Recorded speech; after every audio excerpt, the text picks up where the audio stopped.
Hello అందరికీ welcome back to our channel Varunika Niharika.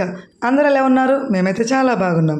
ఈరోజు వీడియోలో సాటర్డే స్పెషల్ సాంబార్ చేశానండి.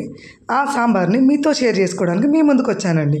అందరూ సాంబార్ చేస్తారు, అందరి స్టైల్ ఒక్కొక్కటి ఒకలాగుంటుంది. నేను చేసే స్టైల్ ఎలా ఉంటుందో మీతో షేర్ చేసుకోవాలనుకున్నాను.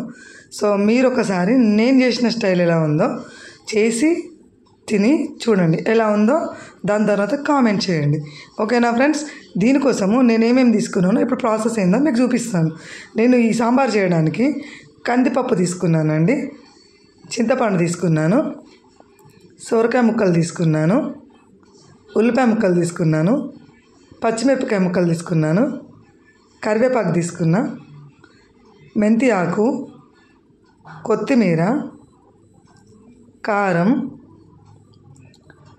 ఉప్పు మీకు ఎవరికి రుచికి సరిపడా అంత వేసుకోండి, పసుపు, జీలకర్ర మెంతుల పౌడరు, ఎండుమిరపకాయలు, ఎల్లుల్లిపాయ పచ్చిగా కచ్చపక్క దంచుకోవాలి.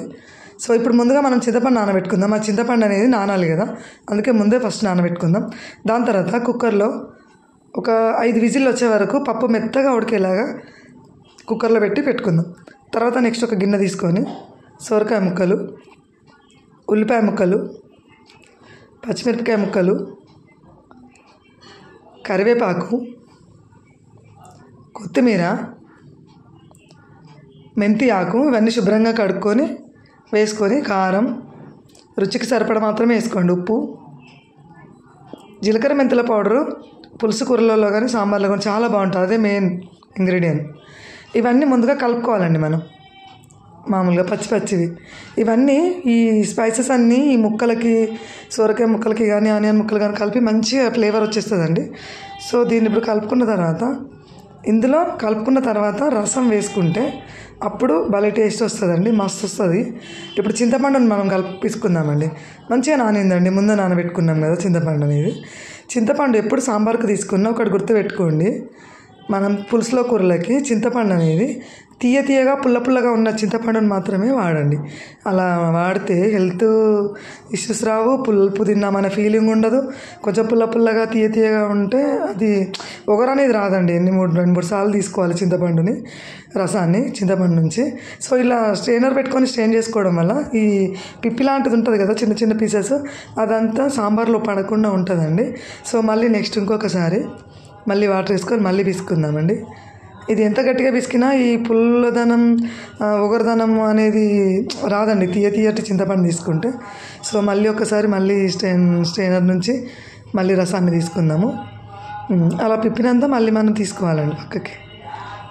దాన్ని ఇట్లా స్ట్రెయినర్ పెట్టడం వల్ల దానిలోకి వెళ్ళదు, ఈ చింతపండు రసంలోకి సాంబార్లోకి ఈ పిప్పి అనేది వెళ్ళకుండా ఉంటుంది. ఇంకొకసారి లాస్ట్ సారి తీసుకుందామండి, మూడోసారి ఇలా తీసుకొని లాస్ట్కి చివరిగా దాన్ని అంతా మొత్తం స్ట్రెయిన్ చేసుకుందామండి. స్ట్రెయిన్ చేసుకొని పక్కన పెట్టుకుందాం. ఇప్పుడు ఇదంతా మంచిగా కలుపుకోవాలండి పులుసుకి. ఆ మసాలాలు, ఉప్పు, కారం, ఈ ముక్కలు ఇవన్నీ, ఆకుకూరలు ఇవన్నీ అందులో కలిసి మంచి ఫ్లేవర్ వస్తుంది. సో ఇప్పుడు స్టవ్ వెలిగించుకొని పొయ్యి మీద పెట్టుకుందాం ఆ గిన్నెని. ఆ గిన్నె పొయ్యి మీద పెట్టుకొని మళ్ళొకసారి మంచిగా కలుపుకుందామండి. మస్తు ఉండదండి సాటర్డే స్పెషల్ సాంబార్. మా ఇంట్లో మొత్తం వెజ్జేనండి సాటర్డే, చాలా బాగుంటుంది. సో ఒకసారి దీన్ని మంచిగా కలుపుకుందామండి. అన్నీ మొత్తం పులుసు, సొరకాయ ముక్కలు, ఉల్లిపాయ ముక్కలు, కారం, పసుపు, ఉప్పు అవన్నీ మంచిగా కలిసేలాగా మంచిగా జీలకర్ర మెంతులు పడి అంతా కలుపుకుందాం. తర్వాత పప్పు పరిస్థితి ఏందో చూద్దాం. పప్పు చూడండి, పప్పును మెత్తగా ఉడికింది కదా, దాన్ని పప్పు దువ్వంతోని మంచిగా ఇట్లా మొత్తం మెత్తగా అయ్యేలాగా ఇట్లా చేసుకుందాం దాన్ని పప్పు దువ్వంతోని. పప్పు అనేది బాగా ఇట్లా రుద్దుకోవాలండి. ఎంత మెత్తగా ఉంటే అంత మంచి టేస్ట్ వస్తుందండి సాంబార్కి. చూసారా ఎంత మెత్తగా ఉడికిపోయిందో?